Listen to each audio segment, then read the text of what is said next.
튀르키예 시리아 강진 발생한 지 엿새가 지났지만 기적 같은 생還소식도 이어지고 있습니다. 세계의 재앙이라고 불릴 만큼 엄청난 피해가 발생하고 있는데요. 네, 이 지진 피해 우리나라는 과연 안전한 건지 전문가 두 분과 이야기 나눠보겠습니다.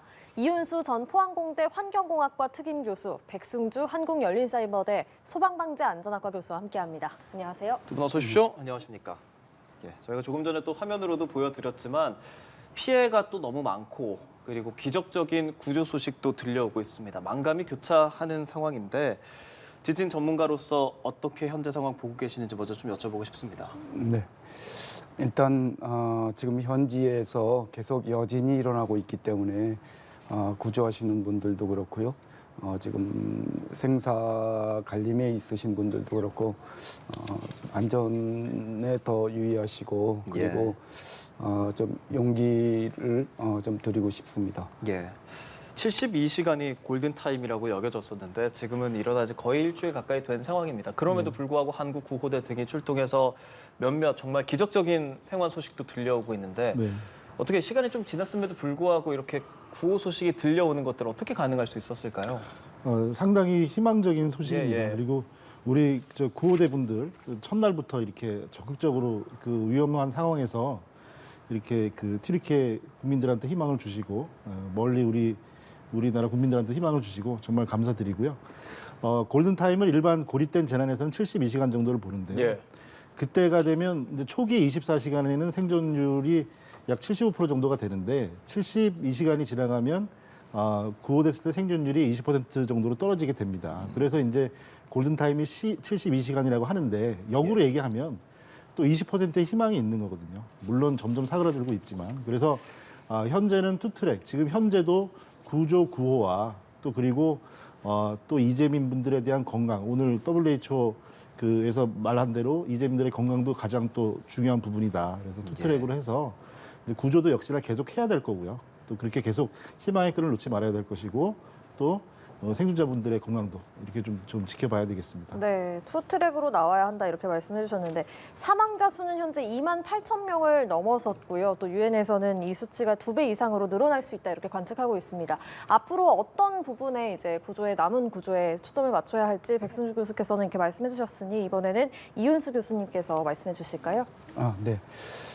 보통 그 진앙이라고 하는 것은 이제 진원은 지진이 일어난 그 땅 속에 있는 지점이고요. 진앙은 바로 직상에 재앙을 입은 그러한 것을 진앙이라고 합니다. 진앙지를 중심으로 해서 이제 흔들리는 정도, 즉 진도가 다릅니다. 달라서 진앙지에 가까울수록 이제 피해가 훨씬 크고요. 그리고 그 기록에 의하면은 진도 9에서 10에 가깝게 이르거든요.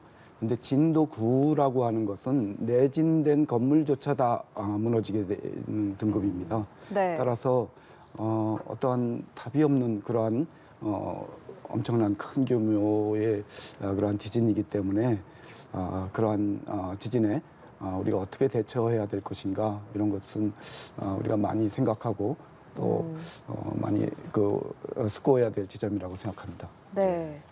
지금 상황에서 보면 앞으로 여진이 관련한 지역에서 계속 일어날 가능성 우리가 배제할 수 없는 거죠? 네, 그렇습니다. 보통 아무리 적어도 서너 달은 계속될 겁니다. 그래서 희망하건대는 거기에 그 근처에 혹시 더 응력이 크게 뭉쳐있는 곳이 있을 수 있거든요. 그런 곳이 그런 여진으로 인해서 영향을 받게 되면 이제 더 큰 지진이 일어날 가능성도 배제할 수가 없거든요. 그런 지진이 없기를 희망하고 있습니다.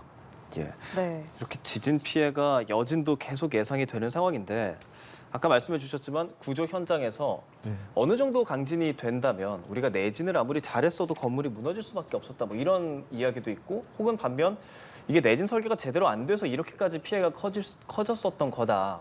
많은 이야기들이 나오고 있습니다. 전문가로서 보시기에 지금 정도의 튀르키예에서 일어난 지진 피해가 그 건물의 내진 그것과 좀 연관이 있다고 보십니까? 내진에 대한 비용은 우리 모두가 알다시피 막대합니다. 사실 건축물을 지을 때 내진 설계를 적용하냐 아냐에 따라 막대한 비용이잖아요. 그런데 그 막대한 비용을 가지고 건물을 짓는다는 공감대가 형성이 되는 게 중요하겠죠. 그러니까 그런 공감대를 비용을 넣으면서까지 건물을 짓는다는 건 국민들이 지진에 대한 대응 대비가 어느 정도 고차원적인 인식을 가지고 있다는 얘기가 되지 않겠습니까? 원자력 발전소도 지진을 6.5 정도 규모로 내진 설계를 합니다. 잘했다고 해도요. 네. 그렇게 되니까 지금 7, 아까 말씀하신 진도 9 정도까지 가는 그런 상황이 되면은 상당히 뭐 파괴가 된다, 폭파된다는 아니지만은 운전은 당연히 중단되는 그런 긴급한 상황입니다. 네. 이제 그렇게 되니까 지진이 분명히 그 지진이 서울에 있었다고 해서 내진 설계가 잘 됐다고 뭐 좀 잘 된 건물이라고 해서 안전했을 것이다 할 수는 없습니다. 그렇지만 초기 대응이나 그리고 지진에 대비하는 인프라가 분명히 사회적인 관심이 더 높은 것이 국민들의 그 재난 대응에 대한 안전을 생명을 살리는데 큰 도움이 된다. 그거는 분명한 사실입니다. 그러면 초기 대응 면에 있어서는 좀 아쉬운 점이 있었다, 부족한 점이 있었다고 보십니까? 지금 현재 너무나도 강진이고요. 화면으로만 전해져도 건축 문화가 지금 이제 블록조, 그다음에 그 벽돌조가 많거든요. 그리고 그렇게 되다 보니까 2, 3층 가옥들은 전부 다 무너지고요. 아파트도 동단위로 전부 다 무너진 걸 보면 이게 철근 콘크리트 건물임에도 불구하고 이게 도시 전체가 지금 기능이 마비가 될 정도가 되니까요. 그래서 건축적으로 내진에 대한 대비 같은 경우는 아마 상당히 좀 이렇게 우리나라의 제도적인 부분보다도 좀 뒤처진 부분은 사실인 것으로 보입니다. 예, 이 교수께서도 이런 건축적인 부분에 의한 인명 피해가 커졌다 이 부분에 대해서 어떤 생각 갖고 계시는지 궁금합니다. 네. 일종의 보험금이라고 생각하시면 됩니다. 얼만큼 우리가 비싼 보험료를 지불할 것인가라는 거거든요. 왜냐하면 그 규모 등급이 올라갈수록 그 비용은 내진 설계 비용은 이제 그 기하급수적으로 늘거든요. 네. 따라서 이제 어느 정도의 그 선에 맞는 그러한 보험료를 사회적으로 지불할 것인가 이런 소통이 필요합니다. 예. 그래서 뭐 일반 개인 집 이런 것에 대해서 똑같이 뭐 원전이라든지 이런 걸 똑같이 내진 설계를 두지를 않거든요. 예. 그래서 이제 그런 것들에 대해서 이제 그 사회적으로 좀 그런 협의가 필요하고요. 또 아까도 말씀드렸듯이 규모 7 이상이 넘어가게 되면 그것은 이제 그 집안 자체가 영구적으로 파괴되는 거거든요. 네. 집안이 무너지면 아무리 내진 설계 잘 돼도 네. 그 건물은 무너질 수밖에 없거든요. 따라서 그러한 천재지변의 그러한 입장에서 우리가 볼 것인지 아니면 자연재해 입장에서 볼 것인지. 근데 우리나라는 과거 역사 지진까지 포함해서 2000년간 지진 분석하신 분들의 자료에 의하면은 규모 7을 넘은 적이 없어요. 따라서 우리는 지금 현대 과학으로도 충분히 대비할 수 있는 그러한 규모의 지진을 우리가 기대할 수가 있거든요. 그래서 여기에 대해서는 우리가 어느 정도의 그러한 그 전문가 집단 그리고 국민분들 그리고 정부 관계자 이런 분들이 서로 소통해서 이런 것을 서로 조화롭게 잘 소통해서 그걸 매뉴얼을 만들어내면 될 것 같습니다. 네. 최근에 튀르키예 남쪽 키프로스 섬에서는요, 고래 7마리가 연달아 죽은 채 발견이 됐습니다. 이 역시도 그러면 강진 때문이라고 볼 수 있을까요? 제가 뭐 현장에 잘 그 상황을 모르기 때문에 근데 지진이 일어나게 되면 이제 그 마찰로 인해서 거기에 그 굉장한 가스 이온 양이온 음이온도 이렇게 분리될 정도로 강한 그러한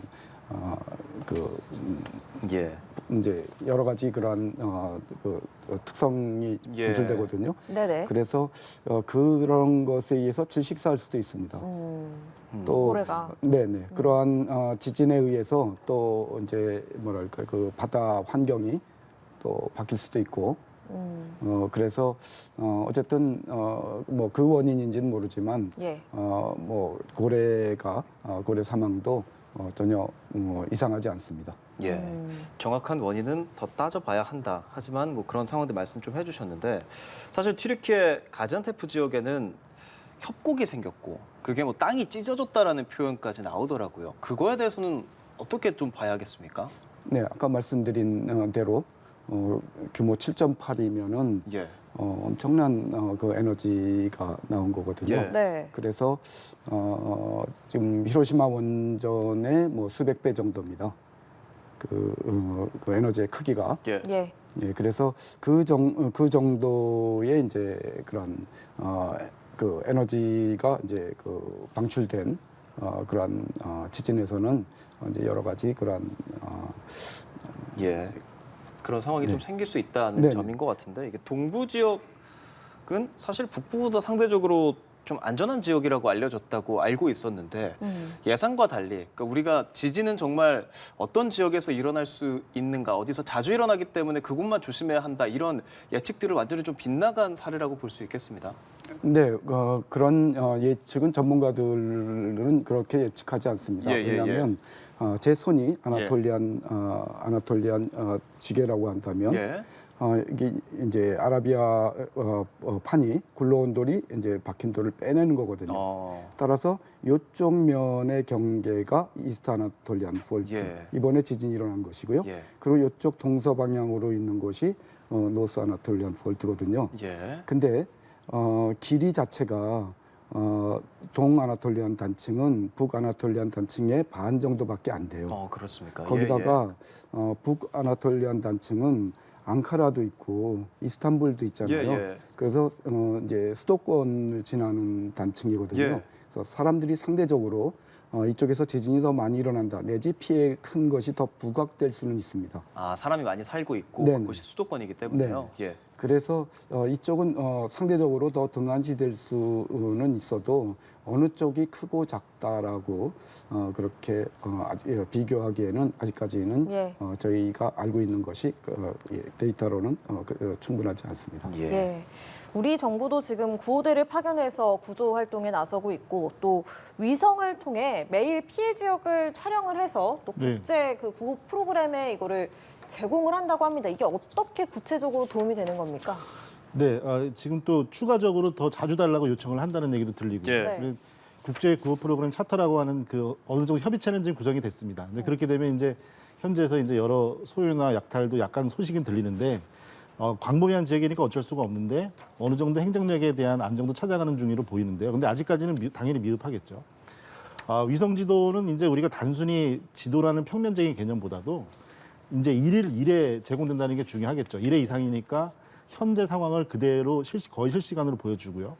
또 이게 GPS랑 접목이 되기 때문에 디지털 좌표가 나오기 때문에 네. GPS가 되면은 그 단말기를 들고 다니는 구조대나 아니면 요 구조자나 그리고 정부나 어떤 행정력들이 보호소나 이렇게 국민들이 재난 피해를 입은 분들이 안심을 할 수 있게 그러니까 통신망하고 GPS하고 그다음에 실시간 위성 지도하고 이런 것들이 계속 제공이 되어 줘야지 지금 시민들이 사실은 재난 피해에 노출된 국민들 그리고 다친 분들 또 약탈을 하는 분들 이런 분들이 다 불안감에 지금 휩싸여 있는 거거든요. 그래서 당장은 지금 육로를 통한 구호 물품 이런 것들이 시간이 좀 걸리는 상황인데 네. 이 또한 이게 뭐 2주, 3주 걸릴 건 아닙니다. 그렇기 때문에 이렇게 GPS와 위성 지도를 제공하는 거는 상당히 현장에 좀 큰 도움이 되는 거로 그렇게 생각이 됩니다. 예. 네. 예, 알겠습니다. 이번 지진을 정말 많은 시청자분들 그리고 국민들이 보면서 안타까움을 느낌과 동시에 한반도에도 내가 살고 있는 이 지역에도 이러한 피해가 생기면 어떡하지라는 두려움과 불안함이 또 생기기 마련이거든요. 현재 한반도에 지진이 이렇게 크게 날 가능성 전문가들 어떻게 보고 있습니까? 네, 우리가 환자를 병원에서 이제 그 진료를 볼 때 환자에 대한 이력이 필요하잖아요. 예. 네. 환자의 상태가 어떻고 그래서 한반도에 대한 지진이 안전성이 어떠냐를 알려면 한반도의 지질학적인 그런 기초 지식이 필요합니다. 예. 지금 화면에 나가고 있습니다. 한반도 주변에 이게 지체 구조도라고요. 네네. 어떻게 설명을 해보면 될까요? 예. 예, 우리나라는 이제 그 유라시아판에 속해 있고요. 예. 그 일본의 서남 일본과 함께 유라시아판에 섞여 있고, 그리고 그 일본 열도의 남쪽에는 필리핀 해판이 섭입하고 있고요. 예. 그리고 동쪽에는 태평양판이 있고 그 사이에 북미판이 있습니다. 그래서 일본 동북 일본은 북미판 혹은 어떤 학자들은 오츠크판이라고 이야기하는데요. 네 개의 판이 우리나라 판 경계부에 모여 있고요. 그리고 좀 더 광역적으로 보면 인도 호주판이 유라시아와 충돌하고 있거든요. 그래서 인도판이 밑으로 유라시아판 밑으로 들어가면서 그 유라시아판을 들어올리고 있습니다. 그것이 히말라야 조산대입니다. 그 히말라야 조산대는 규모가 상당히 커서 바이칼까지도 미칩니다. 그래서 이제 그 유라시아하고 인도판하고 충돌하게 되면 이제 그 지각이 두꺼워지거든요. 그죠? 히말라야가 솟아오는 만큼 밑으로도 뿌리도 더 깊어집니다. 그렇게 되면 거기서 그 지각 수축이 일어나고요. 그 남북 수축이 동서방향으로 밀어내거든요. 즉 굴러온 돌 인도판이 박혀 있는 돌 우리나라가 속해 있는 중안지계를 동쪽으로 밀어내거든요. 그 앞에 그림으로 다시 되돌려 주시기 바랍니다. 그래서 결국은 작용을 우리나라를 동쪽으로 미는 작용은 그 히말라야 조산대에서 오는 힘이고요. 거기에 반해서 태평양판은 일본 열도로 아래로 들어가서 동해아래로 들어갑니다. 그래서 그것이 우리가 계속 동쪽으로 밀리면 아무 영향이 없을 텐데 태평양판이 더 오지 마 하고 막고 있는 겁니다. 그래서 반작용의 힘을 한반도에 가해주고 있습니다. 그래서 한반도는 동서 압축력을 받고 있습니다. 그리고 히말라야 조산대가 우리나라 서쪽에 있고요. 그리고 동쪽에는 그 환태평양 조산대, 즉 일본 열도를 중심으로 한 환태평양 조산대가 있고 우리는 그 사이에 들어 있습니다. 그래서 대부분의 에너지는 판 경계부에서 소모가 되고요. 그 중에 일부가 우리나라 쪽으로 스며드는 겁니다. 조금씩 스며드는 겁니다. 예를 들면 일본 열도에서 연간 해소되는 지진 에너지는 무려 6경주울이나 됩니다. 거기에 비해서 우리나라 한반도 주변에 그러한 연간 소모되는 에너지는 2조 주울로서 3만 분의 1 정도밖에 안 됩니다. 따라서 일본 열도나 이러한 조산, 히말라야 이런 쪽에 또 지진이 일어난 터키의 그 알핀 조산대거든요. 알프스 조산대. 이런 쪽의 기준을 우리 쪽에 적용할 필요는 없습니다. 우리는 그런 판 경계부에 있는 나라에 비해서 너무 안전한 그에 비해서. 네. 하지만 그 말은 지진 안전지대이다 이것을 의미하지는 않습니다. 이러한 조건에서 우리가 그 현대 과학을 활용해서 그러한 지진에 대비하고 현명하게 대처하는 것이 우리한테는 유리하다고 생각됩니다. 예. 이번에 건물들이 정말 그야말로 힘없이 무너져 내리는 걸 보면서 아마 많은 분들께서 과연 우리나라 건물은 어떨까, 안전할까 이런 생각들 많이 해보셨을 것 같습니다.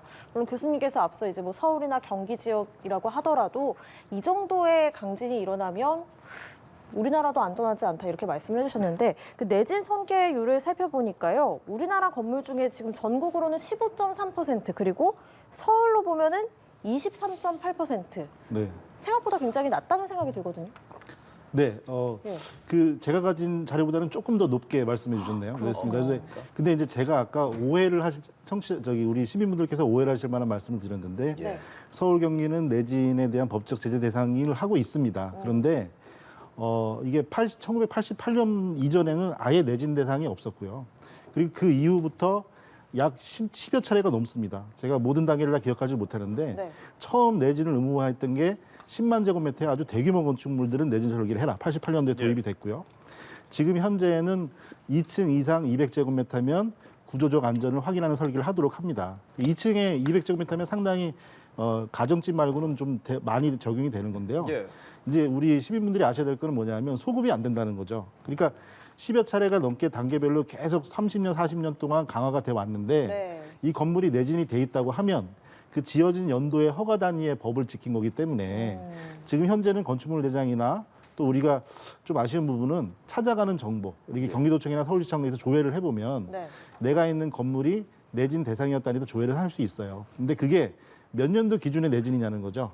예, 그런 부분이 있고 또 그 규모가 아까 이 교수님 말씀하신 대로 무조건 엄청나게 강한 지진에도 대비할 수는 없는 겁니다. 막대한 예산이 들어가고 그럴 수는 예. 없는 거니까. 근데 예. 사회적인 공감대를 형성해서 예. 결과적으로 위험도가 높은 그리고 중요도가 높은 큰 건축물들은 더 강화를 하고 그렇지 않은 것들은 일단은 공개가 필요합니다. 건축물 대장에 현재는 내진 설계를 적용했다 안 했다는 표시를 하는데요. 네. 이게 어느 정도 강도에 대한 이게 정량적이 돼서 이게 시민분들이 구매를 하고 또 건축가들이 건축을 할 때 더 가치가 높다는 인식을 가지게 되면 예. 아무리 더 신경을 쓰게 되지 않겠습니까? 네, 그래서 그런 쪽으로 조금 더 정보를 공개하고 네. 이렇게 우리도 안전한 구역은 아니다. 이렇게 편차가 심하다. 이걸 좀 알아주셨으면 좋겠습니다. 교수님 그럼 사회적 비용을 많이 지불한다고 생각을 하면 네. 많이 지불해서 최대한 내진 되는 걸로 짓고 싶다고 하면 네, 어느 정도까지 견딜 수 있습니까?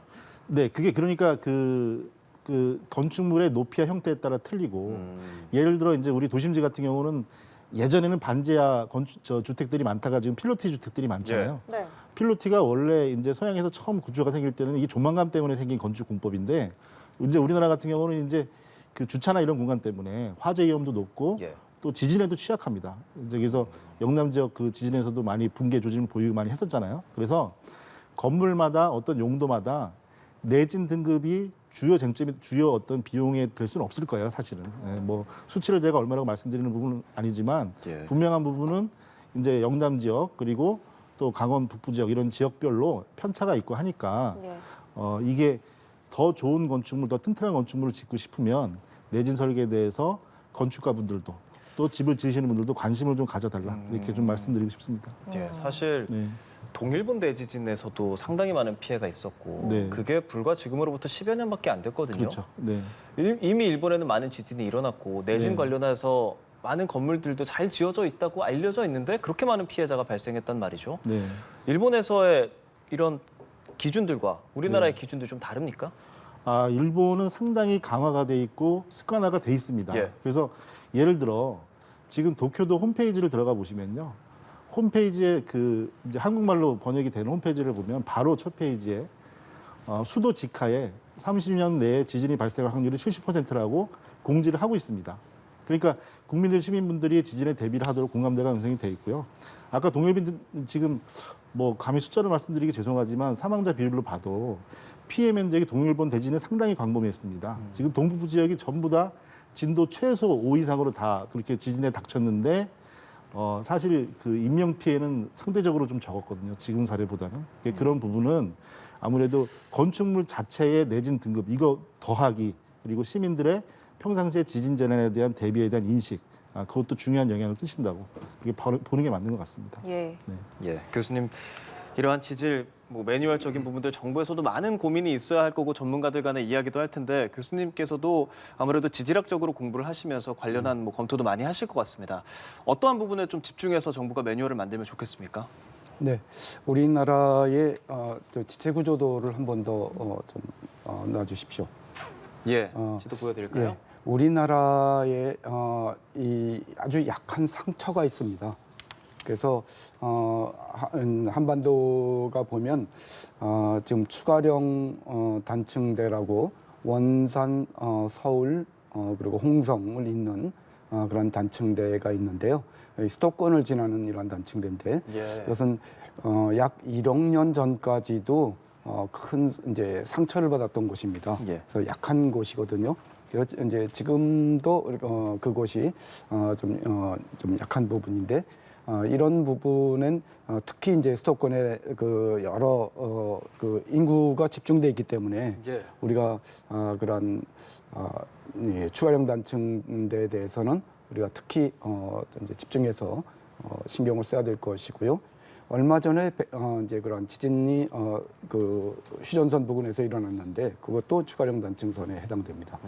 그리고 추가령 단층선보다 더 약한 그러한 단층이 있는데 양산 단층입니다. 예. 양산 단층은 이제 포항, 경주, 부산 지나는 그러한 단층대인데 이 단층은 동해가 열릴 때 그때 그 상처를 입은 단층입니다. 얼마 안 된 겁니다. 조금만 건드려도 여러분 중에 팔이 골절이 됐는데 예. 누가 건드리면은 다른 부분보다 훨씬 아프죠. 그렇겠죠. 네, 그런 부분이 피해를 더 많이 당할 수 있습니다. 따라서 우리나라 그 지진 매뉴얼을 저도 검토할 기회가 있었는데요. 보면 우선 개론적으로는 상당히 잘 돼 있습니다. 매우 잘 갖춰져 있는데요. 예. 네. 이것이 지금 말씀드린 대로 이 강론은 아직 많은 보완이 필요하다 이렇게 생각합니다. 예.